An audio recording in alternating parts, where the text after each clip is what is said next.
This is Dolynny TV, guys. A big welcome back to another Edmonton Oilers talk, and you got to stay with the hot hand, I believe, because you guys are really seeming to enjoy these Oilers talks that I've been doing. And of course, they've been interesting because the season, oh, you better believe it, has been very, very interesting so far. Highs, lows, everything goddamn in between. It has been an absolute train wreck at times for the Oilers, and at other times, it's been a heyday, boys. So anyway, today's topic, we're going back to something I tried to do with the 10-game review at the 10-game mark of this 2018-2019 season.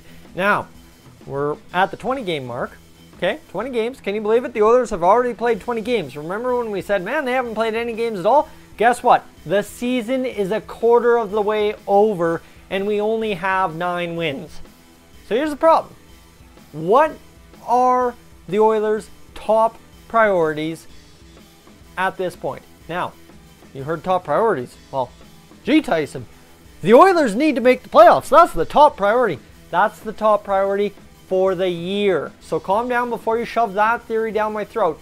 That's for the year. Right now, at the 20-game mark of the season, what are some of the Oilers' top priorities? And I'm going to the fan base, and I did a Twitter poll, okay?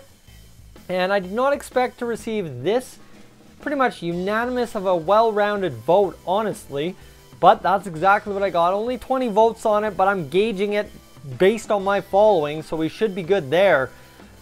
I asked Oilers fans, what do you view as the Oilers' biggest priority at this moment of the season? Remember, we're a quarter of the way through the season, right?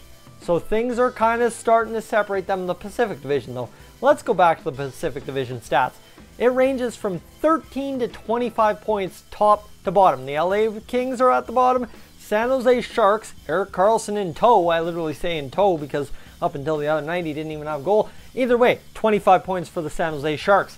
Now, this is the thing. The Oilers sit tied for second worst in the division in terms of points with 19. Problem is, like I said, top place is 25. You get on a 4-game win streak. San Jose loses 3 of 4. Guess what? You're in first place. Whoop, whoop. Let's go. But I do not see this team being a winning streak team like that, winning 3 of 4. Because we've lost, what, 6, 7, 5, 6? I don't even know what it is at this point because it has just gotten so out of control. And so now, we're going to start off with a couple of things. Like I said, what are the top priorities? These are my top priorities that I pinpointed out to Twitter.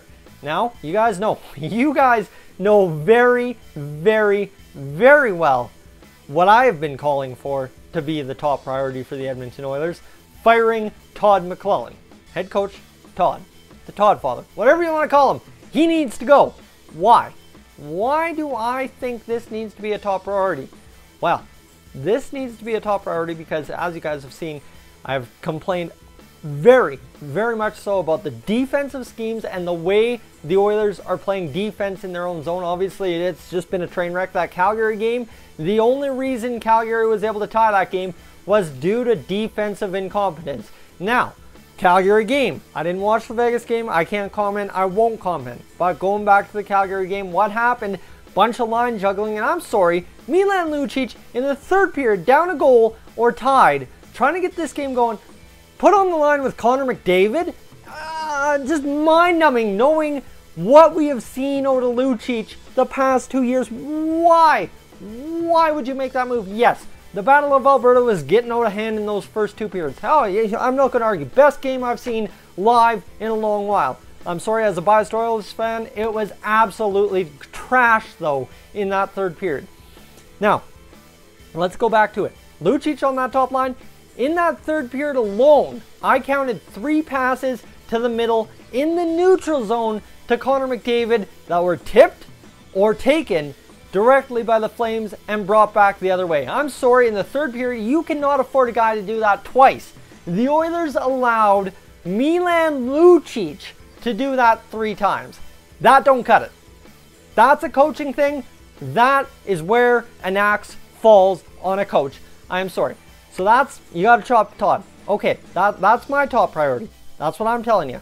Now, another few priorities that have been pointed out to me are, of course, something I've harped on. These are two other things I've harped on. I guess the last one I will talk about is something that was pointed out to me that I have a very good argument against. So, of course, we'll start off with what 19% of respondents, so what, maybe 4 out of 20 people said. 20% of respondents trade Talbot plus for a starter. Damn, that sounds pretty smart. Like, that sounds really smart. The problem is every game Talbot is going in net is just getting worse for him. Just absolutely worse, boys. And at this point, I don't even know if you could get Talbot and Puljujarvi in a second for a decent starting goalie. I'm sorry, I don't see it happening. And that is a big concern for an Oilers team that started with those two guys and a second round pick not even thought of in any conversations at the point of the season in the lineup, supposed to contribute, and neither have, and Talbot is just getting worse by the game. So that is an absolutely huge issue. We need to trade Talbot and get him gone. Okay, that's a good point. Okay, so yep, you know what, that could be a very big top priority. That could be number one, honestly. I'm still voting for Fire Todd McLellan, and that's what I'll vote for throughout this whole video. I don't care. I'm going to vote for Fire Todd McLellan first. That's my thing. Now, the other one. Oh, geez, who did I already talk about and be very animated about? Trade Lucic plus for a first-line left winger. Now, what is it? A guy on Twitter replied to my tweet almost instantaneously saying, "You can't trade Lucic for anything." I'm sorry. What GM in the NHL would not take Lucic for $2 million retained for a 7th round pick? He is tradable. It's just, where does the value meet the bargain? Right, that's the question. Now for Lucic plus for a first line left winger, that's a bit of a stretch. But Lucic, Puljujarvi, and a first round pick, you go to somewhere that has a guy available. I don't even want to try and fathom trade possibilities. I threw one about Carey Price and Cam Talbot out there, and I got dumped on Twitter. So I'm done. You guys want to dump on me in the comments section. And let's talk it out. But on Twitter, where you guys are just throwing whatever you can at me, throw the book at me, I'm not going to play. Either which way. So Lucic, Puljujarvi, and a first for a top line left winger, that is not out of the question. Come on, we traded a top line left winger for Adam Larson. Come on now. You want to be serious? Yeah, let's be serious, right? So that is fair enough. We can definitely move Lucic for a little bit of salary retained, Puljujarvi, and a first round pick to find a first line left winger. And you know what? I would go for that. You know what? That's not a bad move. I can live with that being a good move. And that being a top priority, you know what? 100%. But here's the thing. Here's what it's going to come down to. Is my other top priority I had on this list is fire Peter Chiarelli. Okay. That, like I said, was suggested to me. Because what I've read on Twitter today is everybody saying, hey, you can't blame the coach. It's players not wanting to play, players not performing. That's a general manager's job, is to bring in guys who can play. Well, it is. But guess what? Do you know how damn hard it is to bring in guys that can play in November? 20 games into the season? Yeah, that's a little bit of an issue.